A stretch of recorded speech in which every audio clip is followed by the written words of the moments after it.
Or maybe the It's thing not is, connected. maybe the thing is dead. Is the power is dead? No, it's not connected, Paul. Is dead. Oh boy. What's that? No power. Yeah, so it's disconnected. You can use that one. Okay.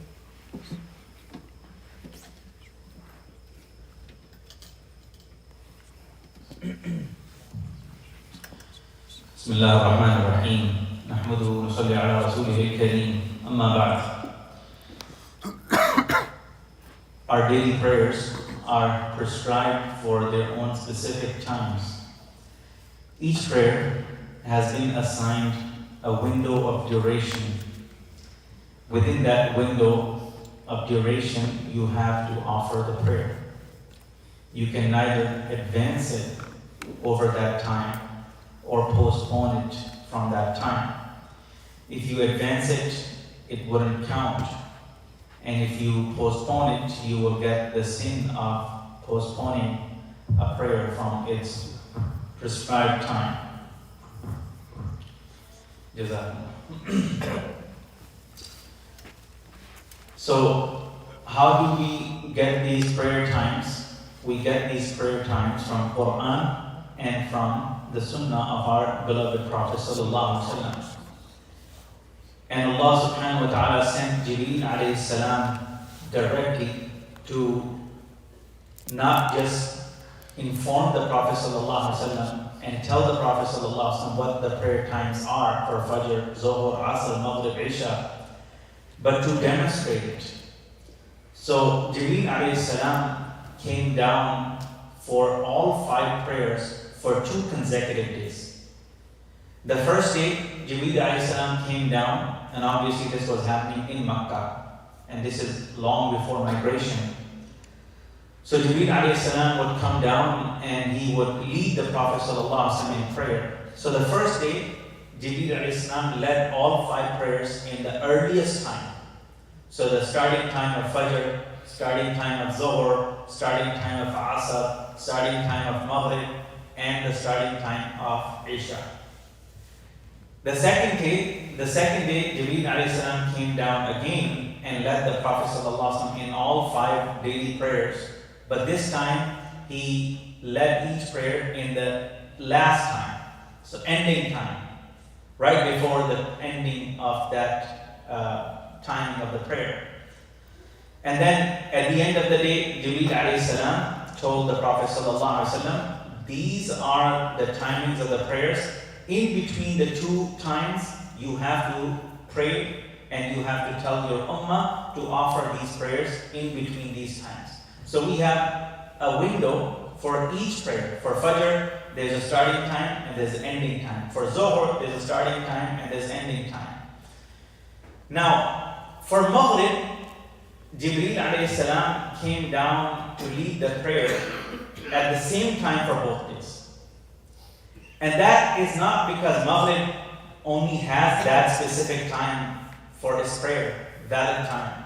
Maghrib also has a window of duration which expands and shrinks depending on the seasons. In winter it shrinks, so that time window becomes shorter, and in summer that window expands. So now between Maghrib and Isha we have a longer duration.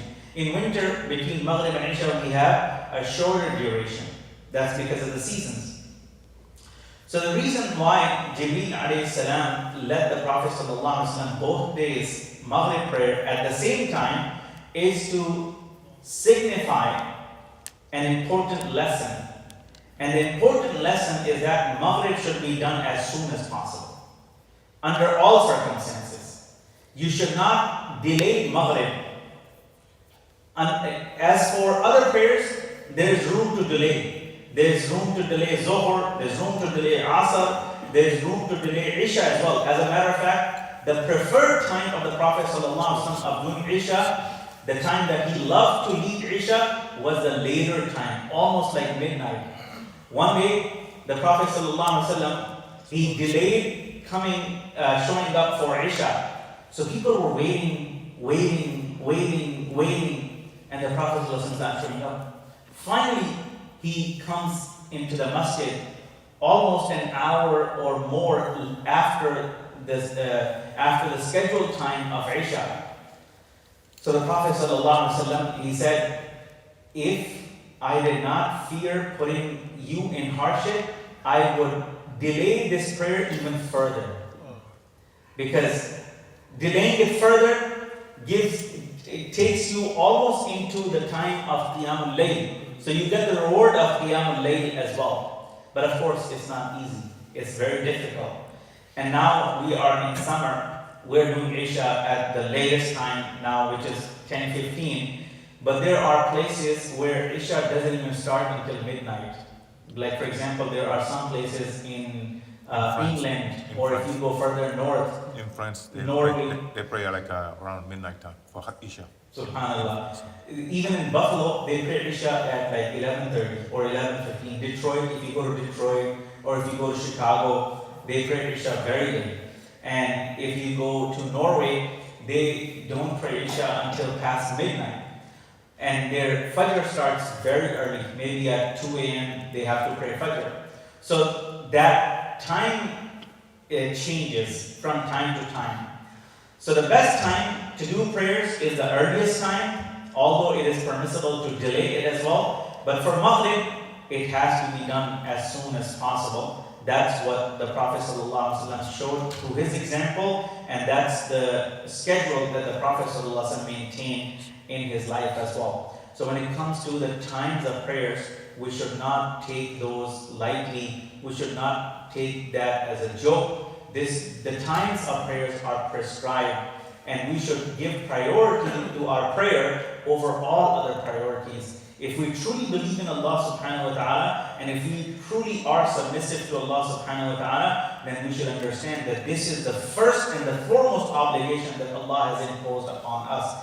The Prophet ﷺ used to send the companions to give da'wah, and he used to tell them, if they accept to say La ilaha illallah, ashhadu an la ilaha illallah, then tell them, فَأَعْلِمْهُمْ أَنَّ اللَّهَ قَدْ اِفْتَرَضَ عَلَيْهِمْ الصَّلَوَاتِ.